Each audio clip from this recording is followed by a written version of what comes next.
ഒരു ചെറിയ ഗ്രാമത്തിൽ അലി എന്നൊരു കുട്ടിയുണ്ടായിരുന്നു. വളരെ സന്തോഷവാനായ ഒരു കൊച്ചു പയ്യനാണ് അലി. എല്ലാ ദിവസവും അവൻ ആടുകളെ മേയ്ക്കാനായി കാട്ടിലേക്ക് കൊണ്ടുപോകും. ഒരു ദിവസം അലി കാട്ടിൽ ആടുകളെ മേയിച്ചു കൊണ്ടിരിക്കുമ്പോൾ ഒരു വലിയ മരത്തിന് ചുവട്ടിൽ നിന്ന് തിളങ്ങുന്ന ഒരു സഞ്ചി കിട്ടി. അവൻ അത് തുറന്നു നോക്കി. അതിൽ നിറയെ സ്വർണ്ണ നാണയങ്ങളും രത്നങ്ങളും ഉണ്ടായിരുന്നു. അത്രയും സ്വർണ്ണ നാണയം കണ്ടപ്പോൾ അവന് അത്ഭുതവും സന്തോഷവും തോന്നി. അലി മനസ്സിൽ ചിന്തിച്ചു, ഈ പണം കൊണ്ട് എനിക്കും എൻ്റെ കുടുംബത്തിനും സുഖമായി ജീവിക്കാമല്ലോ. ആരും ഇത് കാണാനും പോകുന്നില്ല.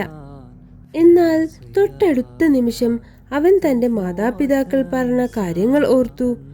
നമ്മുടേതല്ലാത്ത ഒരു വസ്തുവും ഒരിക്കലും സ്വന്തമാക്കരുത് എന്നതായിരുന്നു അത്.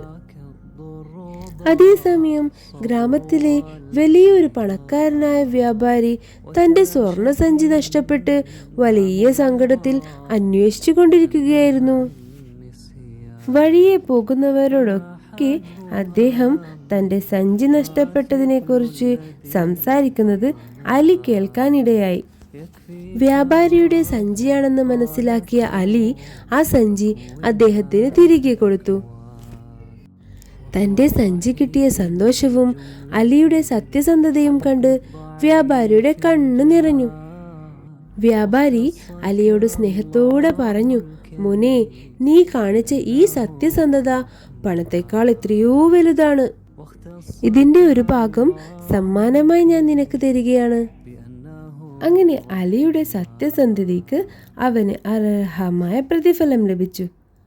അവൻ സന്തോഷത്തോടെ വീട്ടിലേക്ക് ഓടിയെത്തി.